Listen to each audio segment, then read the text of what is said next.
Ba ba ba ba ba.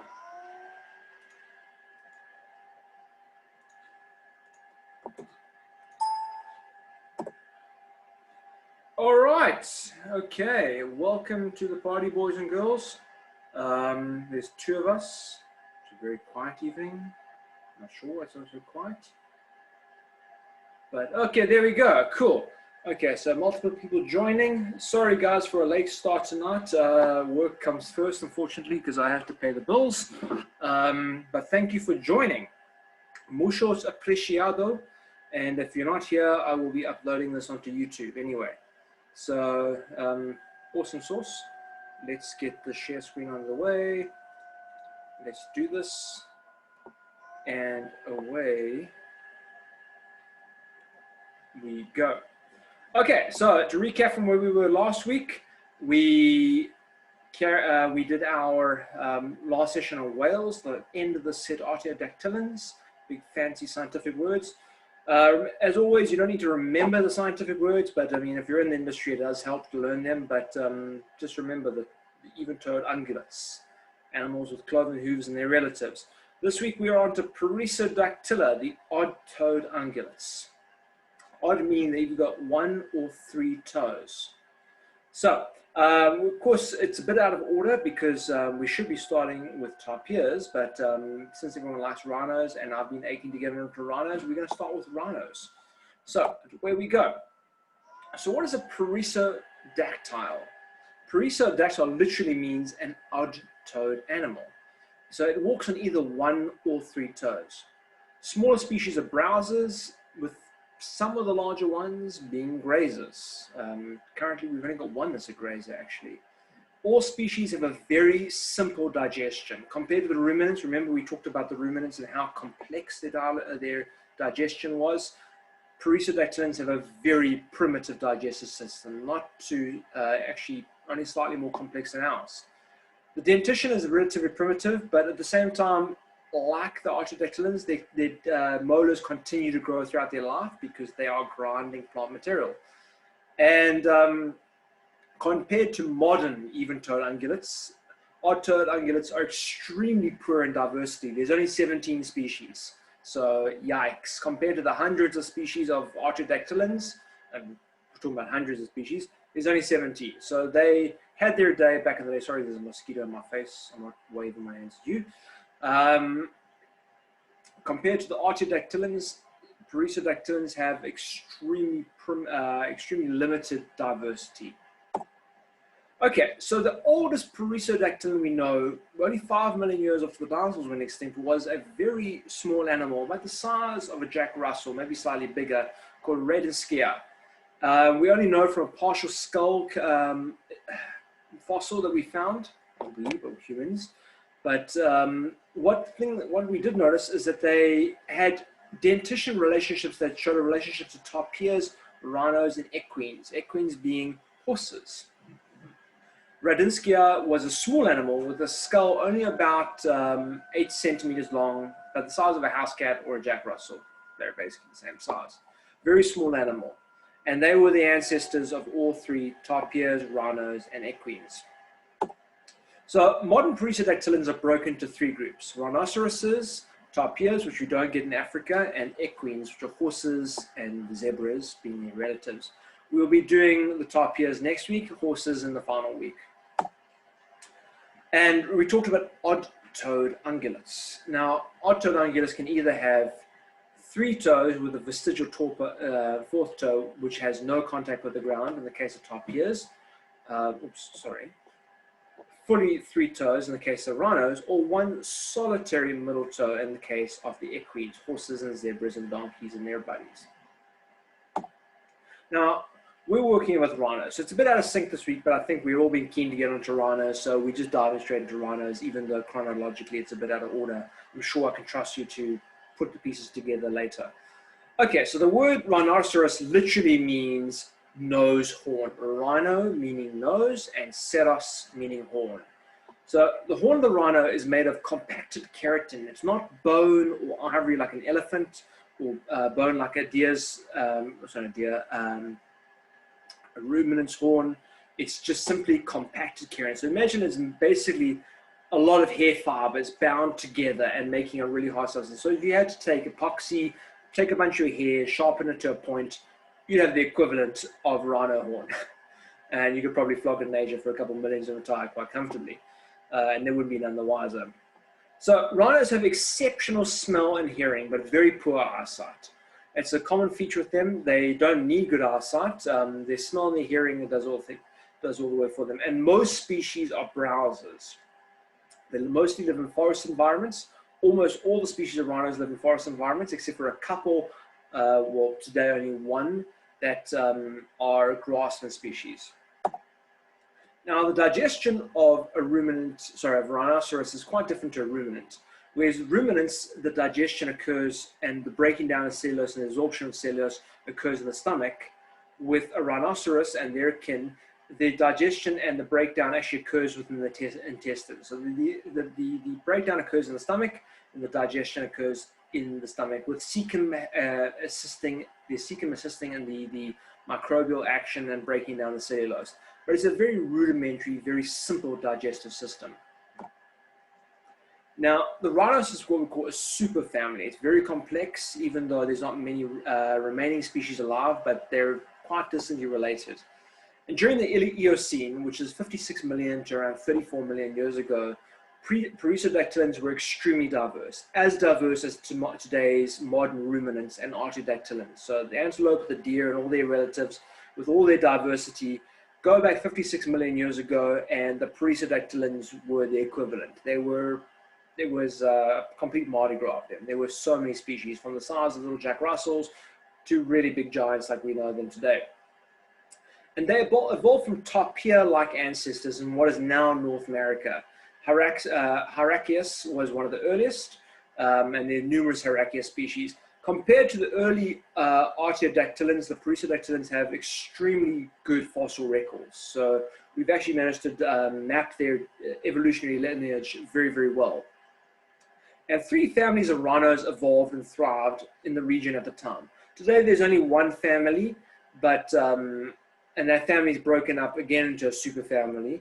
But initially, there were 3 families that are all quite different.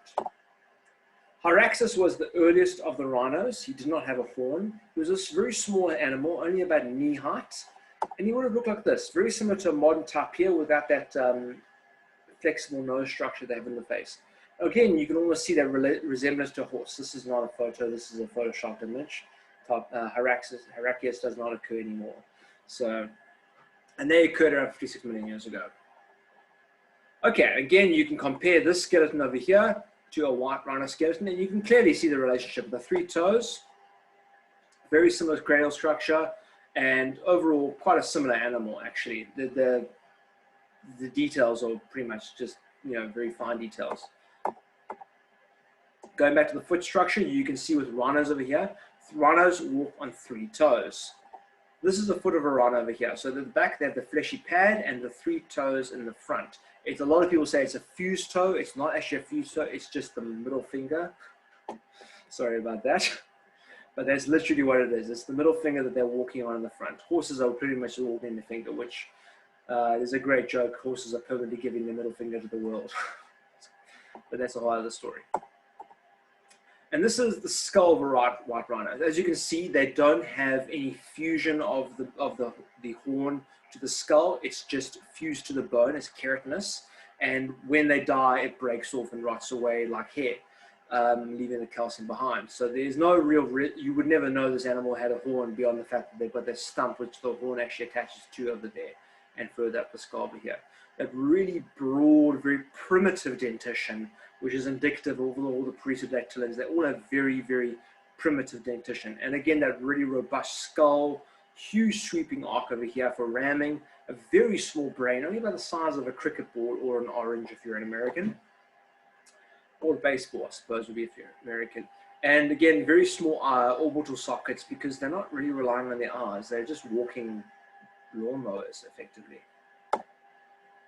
And here you can see the horn as well. The horn is just fused keratin, just bound together. It's just effectively hair that's compacted and bound together, despite being worth $68,000 or something like that per kilogram or something.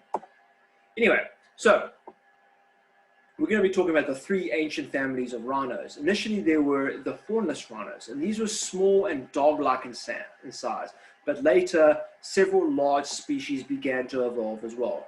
They had longer limbs, and they were very comparable to horses, actually, in terms of their biology and their lifestyle. They were distantly related to horses. Remember, horses are also perissodactylans, but we're talking millions of years of separation, so they're as different as humans and lemurs. Very, very different. And early fossils, being that they evolved in North America, were found throughout North America, but later species, up until about 30 million years ago, are found as far as China and even as far as what is modern Germany. Remember, the continents did not look the same at that time. This is Hyrachyus over here. He was around 55 million to about 26 million years ago, and they gradually started dying out due to competition, mostly with the Artiodactylans just kicking their asses and being better at their job. Artiodactylans being the ruminants and their cousins. So this is one of the earliest skulls we found of Hyrachyus over here, and with some gradual repuzzling and putting the fossils together, they've managed to reconstruct the skeletons like this. So we know what size they were.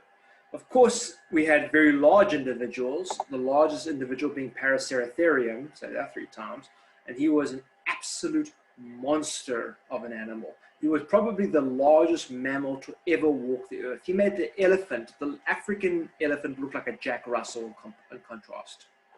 So you're looking at an animal about that size. In contrast, if you can, this is true. This is a legitimate animal. We found they're a very, very common occurrence in fossil records, and they had a very, very successful run for about 20 million years until they died out about 25 million years ago. So Paraceratherium was probably the largest land mammal that we ever know of to have walked the earth.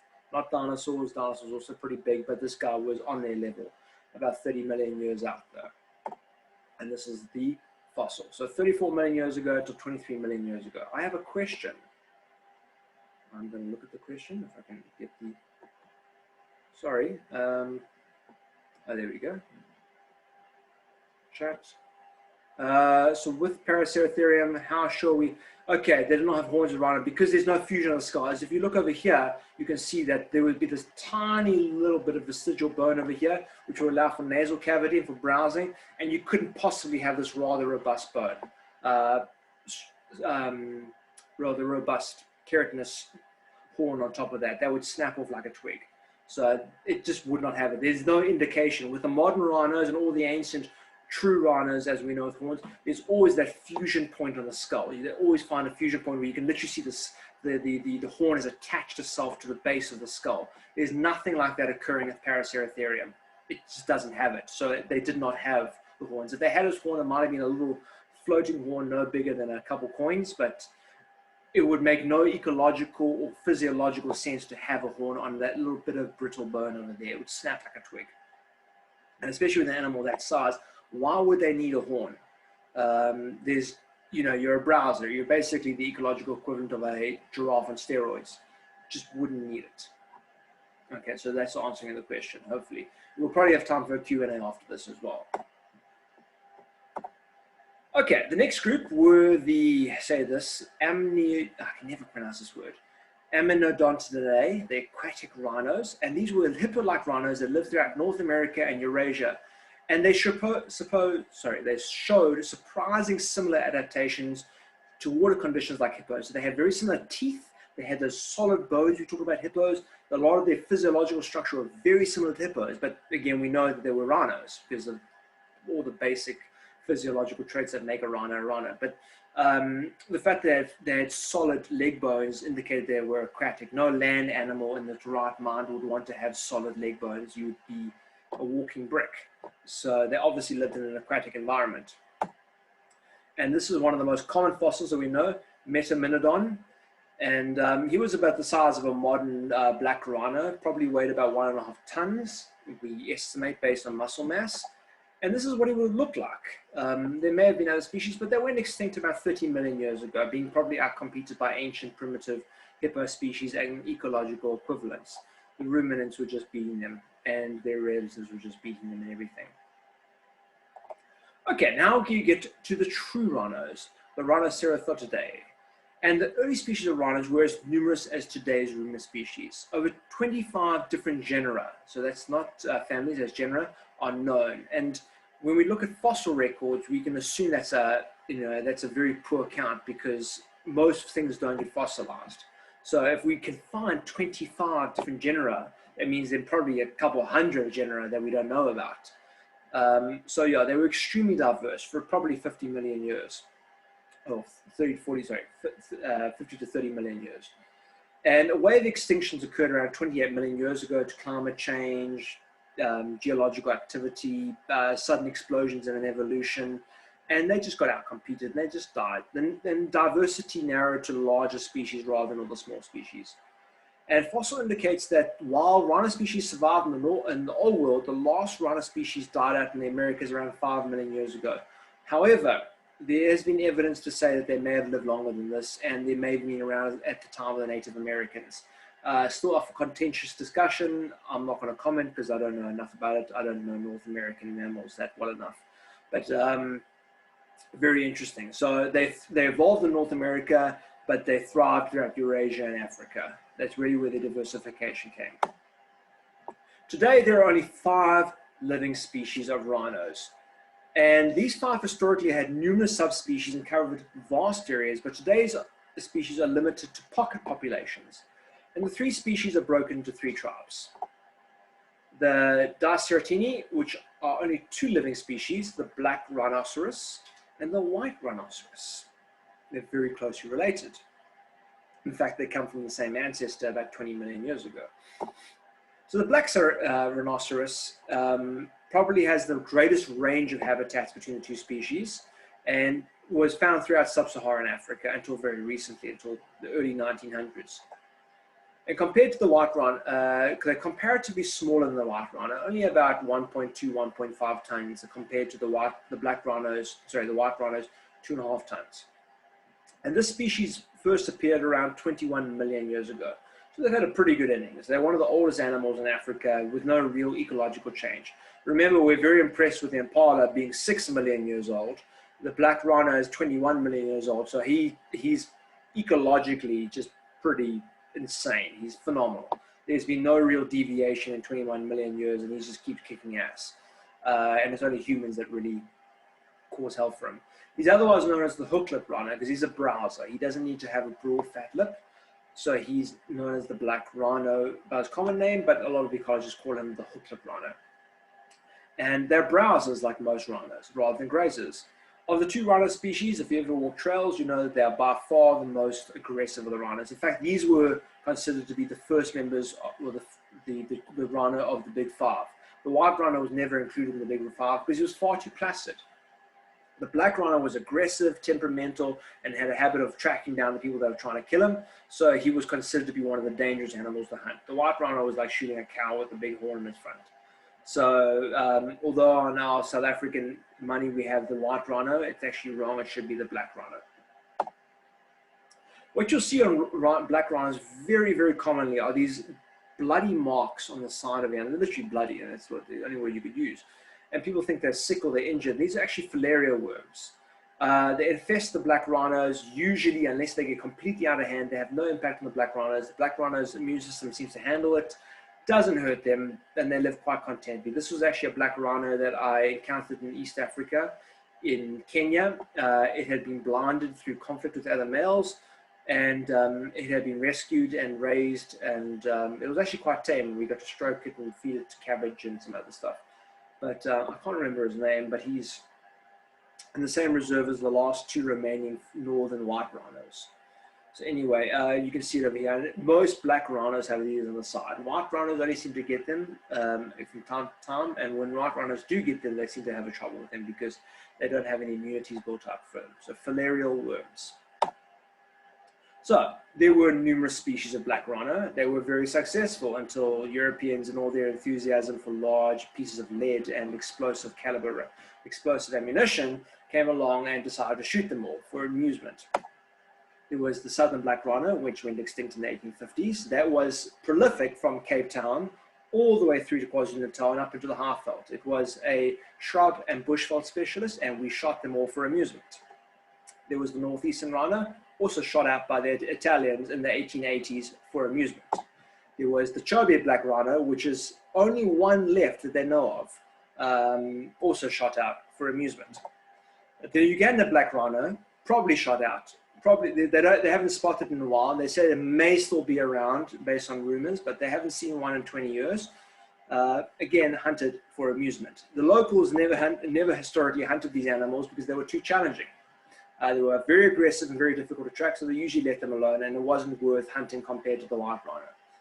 So again, the western black rhino from Nigeria, shot out by the French for amusement.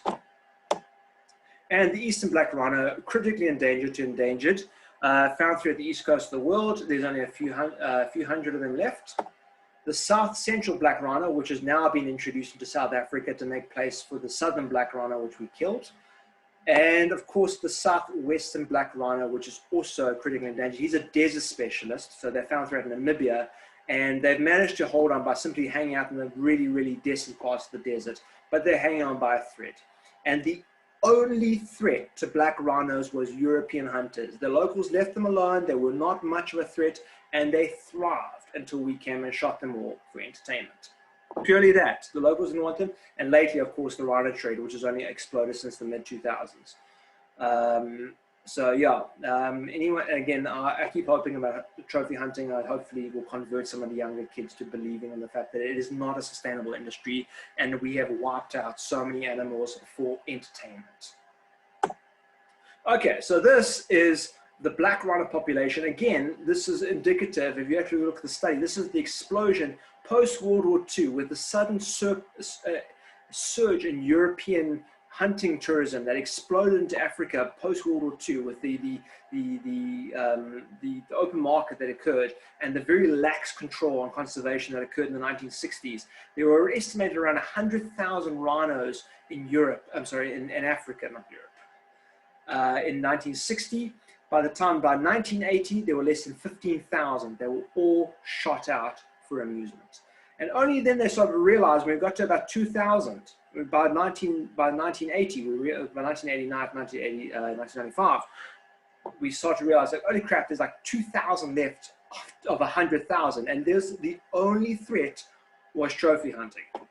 And then they started to control them around 1990. And then gradually the numbers recovered from 100,000 in 1960 to around 4,800 in 1990. And of course, people are still saying, well, we need to hunt them for amusement today. And I feel very strongly about this because it is a sickening concept to say that it is a sustainable system to go from 100,000 to 4,800 in the space of 60 years. It's just, it's shocking. I mean, there's no other word for it. Anyway, moving on. Okay, so black rhinos actually have a pretty good ecological role. Being browsers, they crop shrubs and trees, leading to denser foliage growth. If you're a gardener, you know this. You trim your plants and they grow. And they can become denser and more foliated, and they create better habitat for birds and that sort of thing. The aid of seed dispersal, a lot of the plants they actually browse on actually require to be germinated in the stomachs of animals like elephants and rhinos, black rhino. So they actually rely on seed dispersal, or they assist with seed dispersal. They're highly aggressive, and because of this, they actually deter a lot of other large animals, and they create safe havens for smaller browsers. And they're one of the few species that control tambuti encroachment. If you've ever read my articles about the trees are assholes, you'll know about the animals that control tambutis. Black rhinos, elephants, and porcupines are pretty much the only three that seem to do any real impact on their encroachment. Tambutis are fantastic, but without any control, they take over an entire reserve in a few years.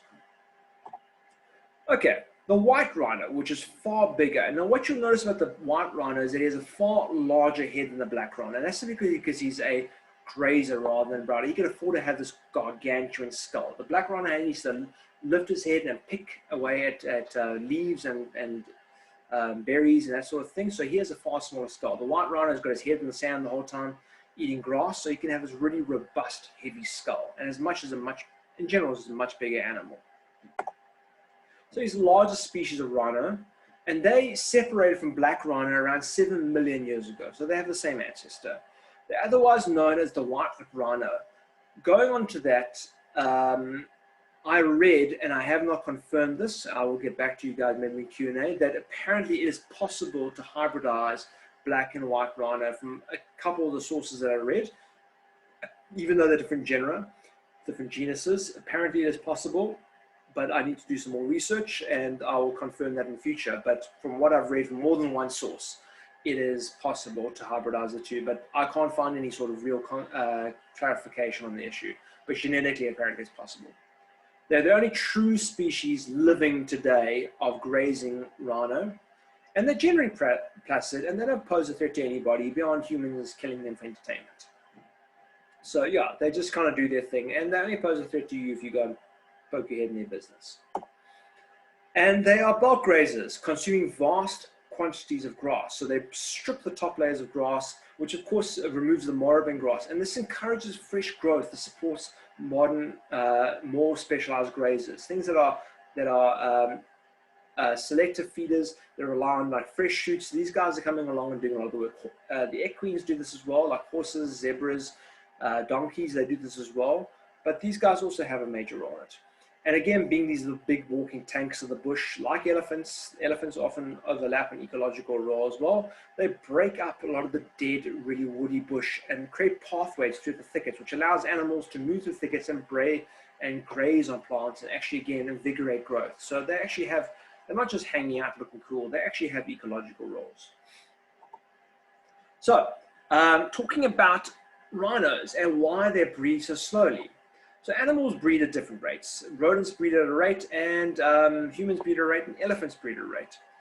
Slow breeding animals work towards a K strategy, which is a Kapazitätsgrenze strategy. Literally means a capacity. I can say it in German if you want. Oh yes, we have a German speaker. Okay, eine Kapazitätsgrenze. German is the sexiest language in the world. There we go.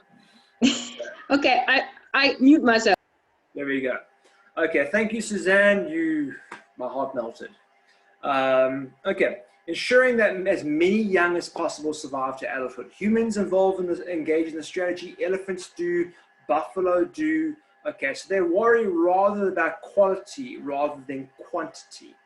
Okay, fast breeding animals like rodents, they just pump out the babies. Dogs do this as well. Cats do this as well. They just pump out the babies, and they work towards a R, or a rate strategy, and have as many young as possible, hoping that just some of them make it. And if just one of them makes it out of all the babies, super, that's great. So these are the two strategies. So R and K selection. So some of the things we can look at, typically with R selection, the climates are variable, they're unpredictable. The mortality rates are very high with R selection, rate selection. And they don't rely on density. It's a very tumultuous environment. Populations vary all the time. There's no real balance. The competition comes and goes all the time. And these animals grow fast and they breed fast. And they're usually very short-lived. So you look at things like rodents, lagomorphs, very small primates, bats, insects. These are all R selection. K selection animals breed very, very slowly. And they're far more predictable in their growth rate. They can only really survive within a certain density. Their population size is pretty consistent. That's why we work with carrying capacity rates. There's competition is pretty standard, doesn't really change, and far slower development, 2 to 3 years, sometimes 20 years or 18 years in humans. You know, elephants, like 15 years for elephants, rhinos, 12 years. So it takes time. And the lifespan is usually very long. You know, humans, elephants, rhinos, hippos, they all breed very slow. So these are the two forms of selection, K and R selection. So you hear this term in ecology, and R selection for rate, for these are fast breeding animals, K selection for slow breeding animals. And this is the reason why it's so difficult to breed certain animals and to recover their populations. So most rhino species have a gestation of 16 to 18 months and only start breeding at least a year after calving, at least a year, sometimes 2 to 3 years after calving. So they have a calf and they wait 2 to 3 years. And this means that a female is only breeding every 3 to 4, maybe every 5 years. And females only start breeding at 7 to 8 years of age. So if you shoot one rhino, it can take up to 12 years to get back another breeding rhino. And this is why it's not sustainable to kill them, ever. Rodents are fine. You can kill 1,000, next week there's another 1,000. You know, they breed fast and they grow fast. So, yeah, so they are what we call a case selection animal. Elephants are, humans are, whales are. All larger primates are case selection, and rodents and a lot of the small animals, insects definitely are. And again, it's a sliding scale, but they lean to one or the other, K and R selection. Okay, so the last two tribes we're going to be talking about are the Dicerorhinini. There's only one species alive today. They are related to the woolly rhinos. And the one species is the Sumatran Rhino. It's otherwise known as the Asian two-horn rhino. They usually don't weigh more than 800 kilograms, or stand about chest high. In captivity, they do reach 2 tons, but that's usually because they're just big old fatties. And they're once found throughout Southern Asia, throughout China, Borneo, throughout Thailand, Cambodia, Laos, and today they're only limited to a few small islands in Southeast Asia. And there's this is what he looks like over here. So he's got a very small rudimentary horn. Some of the individuals get fairly long horns, about 30 centimeters, but most of them have quite stumpy horns. And again, the only threat are human. Lately, it's historically it was mostly for meat and for the Europeans hunting for sport, but lately it's because of the fact they have horns, and that the Asian market is really just hammering them. There are 3 subspecies alive. Currently, the population stands between 30 to 80 individual. Compared, if you went back to 1800, they estimated there were 20,000, a minimum of 20,000. Now there's between 30 and 80. Yay. Many ecologists will predict they'll be extinct by 2030. So we got 10 more years of these guys. Enjoy them while they're around. And they're very ecologically similar to black rhinos, but they're far more placid. And you can walk up to them, poke them with a stick, and they'll probably run away. Don't advocate that. And they're the closest living relatives of woolly rhinos. Now, woolly rhinos were around from 3 million years ago to 10,000 years ago. So that's not that long. That was only 4,000 years before the Great Pyramids of Giza. And they ranged throughout Europe, all the way from France, all the way through to ancient China. And they were a very successful rhino species. And they were gradually hunted out by the different species of humans, with gradually Homo sapiens putting the nail in the coffin. Understandably, we can't blame ancient humans too much because they were hunting them for meat. So this is what he looked like over here. He's quite a robust animal. And again, he was about 50% bigger than a white rhino. So he's a really, really large boy. The next guy, Elasmotherium, was even larger. He went extinct about 40,000 years ago. He was only found throughout Central Asia, from what is today probably through Siberia, aspects of Mongolia and Afghanistan and those areas. An absolute monster of an animal. I mean, he only had one solid horn. Both those horns are fused to one point, indicating he had one large horn. We don't know the size of the horn because they didn't preserve very well, but we can, looking at the base of the horn, we can surmise that it was probably a good 1 to 2 meters long. So, there we go. And that's what he would have been in size. An absolute monster of a rhino, specialized for colder environments. Okay, the last group of rhinos, the Rhinoceros Ceratotherium, which again, quite difficult words, comprise of 2 species, the Indian rhino and the Javan rhino. Indian rhino is doing okay. He's about as endangered as the black rhino. So, Rhinoceros unicornis, great name, literally meaning nose horn, one horn, because he's the Indian one-horn rhino. Historically, they actually used to make armor out of his skin. The Mongolians, the Moguls, and the Indians used to all use the skin of these rhinos to make body armor, because they could literally stop an arrow penetrating. So they were extremely effective armor, but there's not too many today. They're the second largest, so the white rhino is the biggest, the northern white rhino being the biggest, and the Indian one-horn rhino is the second biggest species. Historically, they were found throughout northern India, but only pocket populations remain today. There's about 1,900, most estimates reckon. There might be higher than that. Like all rhino species, only humans pose a threat to it. Today, historically, it was for the trophy hunting, but now it's for the rhino horde trade, which has exploded since about 2002, 2003. Okay, so let's talk about Clara the rhinoceros. Clara the rhinoceros was an Indian rhino that was captured at about a month old in northern India after his mother was killed by Indian hunters. She was brought to Rotterdam in 1741, and she toured numerous countries throughout Europe before dying in England at about 20 years of age. Now, they lived about 30 years, usually, maybe 40 years in captivity, so she didn't live a short life. She had a pretty good innings. And bearing in mind, in 1741, they weren't exactly the most renowned zoologists. There weren't any David Attenboroughs running around at the time. And she was well loved by her owners, and they invested, by today's standards, large sums of money. They imported food for her. They had groomers rubbing her down with oils to keep her skin supple, and she was loved. She wasn't, from all accounts, she was a loved animal. She wasn't kept in poor captivity, and she was kept on grounds. And she traveled all over Europe, and she was adored by people. So, not that they ever condoned captivity for wild animals, but I think they really had the best of intentions at the time. And she's considered to be one of the first animal ambassadors. And there were even rudimentary efforts and protests by people for individuals go out and killing rhinos because of the love and the appeal that she generated in Europe. People loved this animal, and they wanted to interact with her and spend time with her. So she did a lot for conservation in her 20 years of existence. And even on teacups, on teapots and that sort of thing, there's often engravings and sculptures of her. There's numerous paintings of her that have occurred, like this over here, for example. So, the last species we were talking about, the Javan rhino, also critically endangered. So, it's all those unrelated. It shares the exact same distribution zone as the Sumatran rhino throughout the Malaysian and Indonesian islands, right through to southern China. Today, there's only a few pocket populations surviving on islands.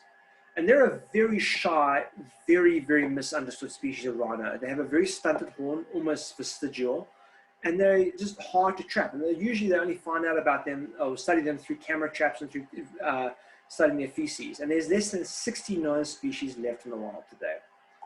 So, and again, humans killing them for entertainment is the primary cause for the last 200 years, with really the rhino horse train taking the reins from that since 2002, 2005. And on that somber note, that will be our class for the evening. Tomorrow night, 7 p.m., we will do Q&A. We've got 4 minutes, so if you guys want to ask a question now, we're more than welcome to. So we'll do a proper Q&A tomorrow.